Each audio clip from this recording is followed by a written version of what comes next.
Night Demon Yaksha, Part 3. This female ghost carries heavy resentment. She won't stop until she can release the deep sorrow in her heart.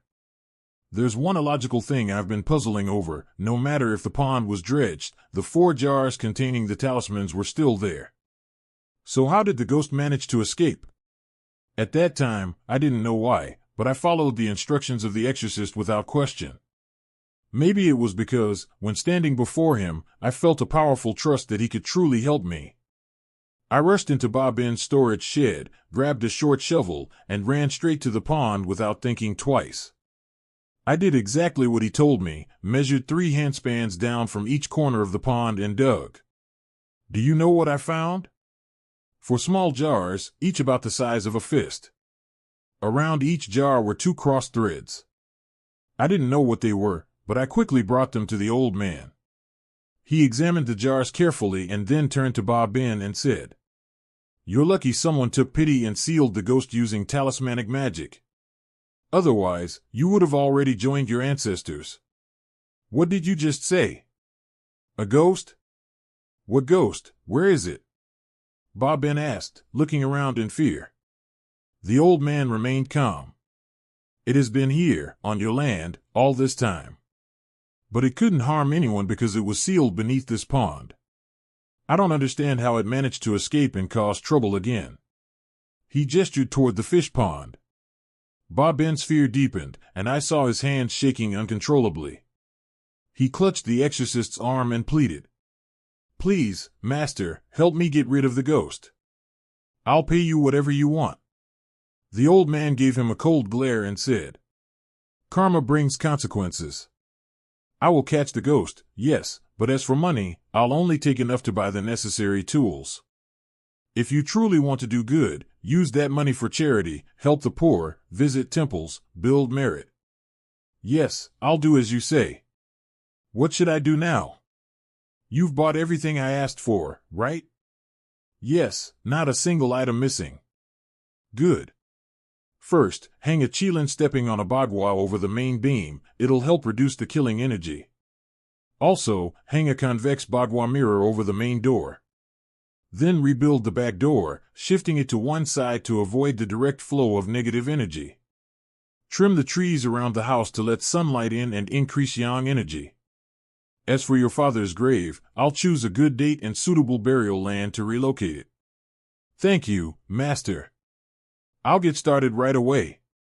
Ben bowed repeatedly and was about to rush off when the old man stopped him. "Wait. No need to hurry. Sit down, I have something to ask you." Ben quickly pulled out a stool for him.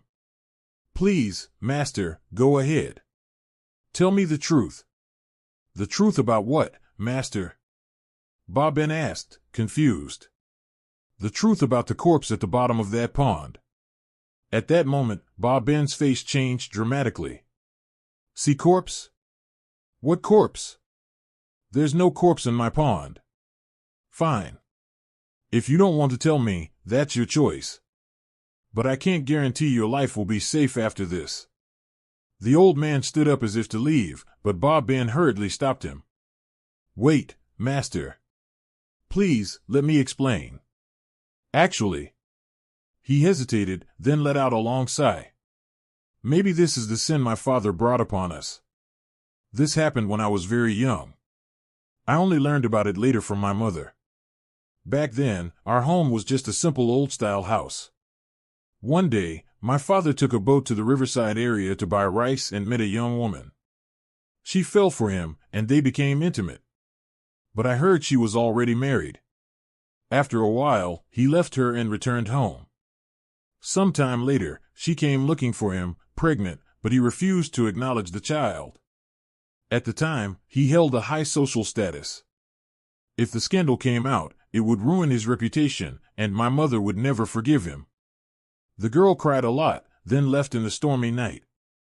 The next morning, my father opened the back door and found her body hanging from the branch of a vong tree by the fish pond. She was wearing a red dress. "What did they do with the body?" the old man asked. "I never heard anyone speak of it. But after that, my mother was constantly sick, plagued by nightmares, and so was I. At night, we often heard eerie crying all around the house. Rice would rot within an hour after cooking, reeking of mud and decay. While my father was dealing with all these strange occurrences, a man came to our house claiming to be a feng shui master. He said our home was cursed, causing illness and misfortune, and suggested redesigning the house according to feng shui principles to change our fate. My father, desperate for answers, agreed. That's how this house came to be. Before the master left, he told my father to have a tomb built in a specific way when he died, just like the one you see now. After he left, we thought the troubles were over. But my mother's illness only got worse, and the strange phenomena continued. Desperate, my father invited an exorcist. The two of them went behind the house and whispered to each other, not letting anyone follow. After a while, the exorcist left. Miraculously, everything returned to normal after that. From then on, my father forbade anyone from touching the pond, not even us, his children. The old man nodded thoughtfully. Now I understand. If I'm not mistaken, your father feared that the girl's death would ruin his career, so he and your mother conspired to bury the body under the pond. Because her resentment was so strong, and she died by hanging herself on your land, her spirit returns every night to haunt and destroy your family. As for the feng shui master, I believe he was sent by her husband or family, seeking revenge. But if her family wanted revenge, why didn't they just go to the authorities and have my father arrested? Why go to such lengths? The old man gave a cold smile. If they reported him, only your father would have been punished.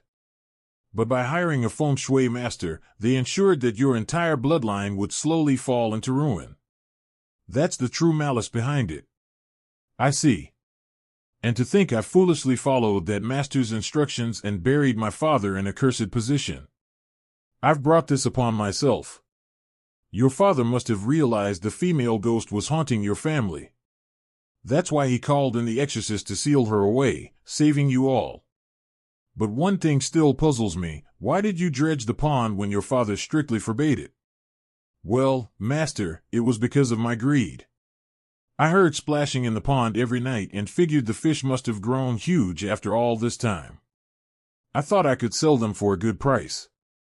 I couldn't resist the temptation and forgot my father's warning. Greed blinds people. Now you must bear the karma your father created. If only it had taken my life instead, but it took my son's. That female ghost holds deep resentment.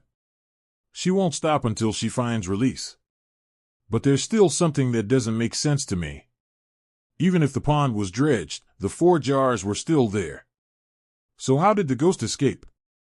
At that moment, I finally spoke up. Master, I think I may have accidentally helped the ghost escape. As I said that, guilt and regret surged in my chest. Both men looked at me in shock. Ben quickly exclaimed. I remember now, master. I asked Quach to help dredge the pond that day. Could that have released the ghost? The old man turned to me, eyes sharp, and spoke in a low voice. From the start, I sensed something off about you. Now, tell me everything. What exactly happened? Yes, sir. Here's what happened. I began recounting everything that had taken place recently. After hearing the story, Ben flew into a rage. I can't believe it. You're just as greedy as I was. You're the one who caused the death of 2 innocent lives. Now's not the time to blame anyone, everything is fate. It's clear now, the female ghost possessed that golden ring and used this young man's yang energy to escape. This is bad. The old man suddenly stood up, his face serious, and turned to ask me. Did your cousin throw that ring into the river next to the house? Yes, that's right. Is anyone else home? Yes, my wife's at home. She's been a little unstable lately, so I couldn't bring her along. This is bad. Hurry, take me there now, quick, before it's too late. What exactly happened, master? I asked, confused. I don't have time to explain. We need to go to your cousin's house right away. On the way, I'll tell you. So, my companion and I quickly headed out. It was already getting dark, and as we walked, the old man explained, this female ghost died in sorrow and was buried by the one she loved at the bottom of the pond. Naturally, she hates water. Now, your cousin threw the ring into the river beside the house. Think about what could happen. And he left his wife home alone. I hope she's not in danger. I became worried. The road home was long, and my wife was there alone. I felt dizzy and disoriented. After a while, we reached my house. Standing at the door, I felt something was wrong. It was unusually quiet, no frogs croaked around the house like they normally did, and the oil lamp wasn't lit. Inside was pitch dark. My wife was nowhere to be found. Normally, she would have been yelling by now. I didn't hesitate and was about to enter the house when the old man stopped me. Don't bother searching. Your wife isn't in the house. Quickly, light a large torch for me. I followed his instructions, lighting a big bundle of torches.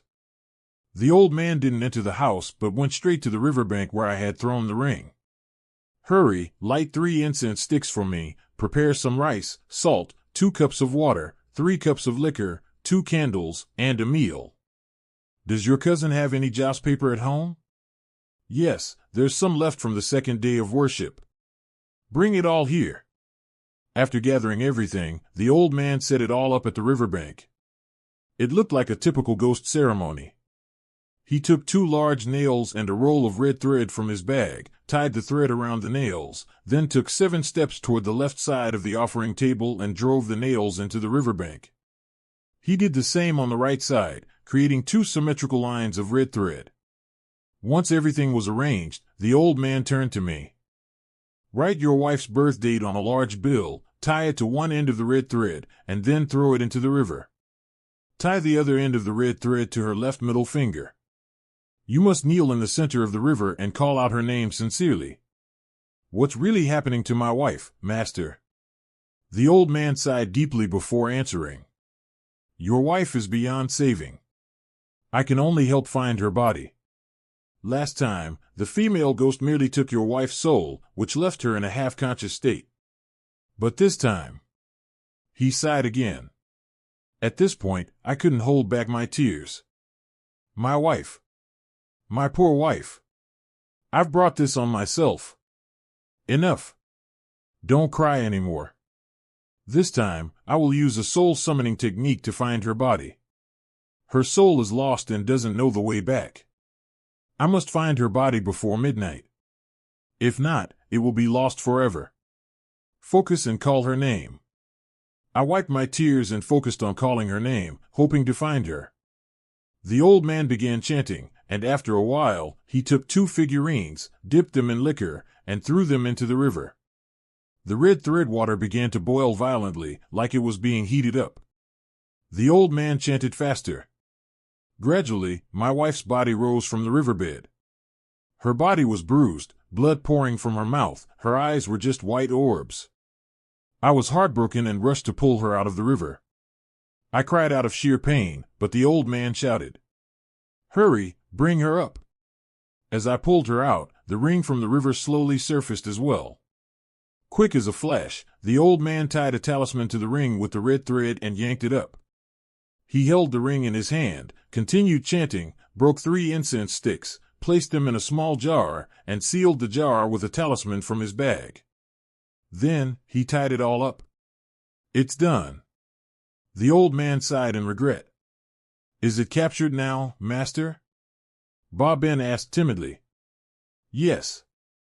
I'll take it back to my place to atone for its sins. I hope it will transcend soon. Despite the murmurs around us, I held my wife's body in my arms, crying in pain. The old man patted me on the shoulder to console me. Life and death are fated. Don't be sad. From what I see in your fortune, you'll be wealthy and prosperous in the future, as long as you accumulate virtue. I wiped my tears and took the old man's hand, thanking him for finding my wife's body.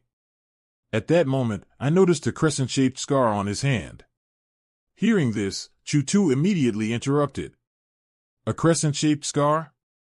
Was he the old man who tied his hair in a bun, had a thin frame, but piercing eyes, and a majestic presence? Just looking at him gave you a chill?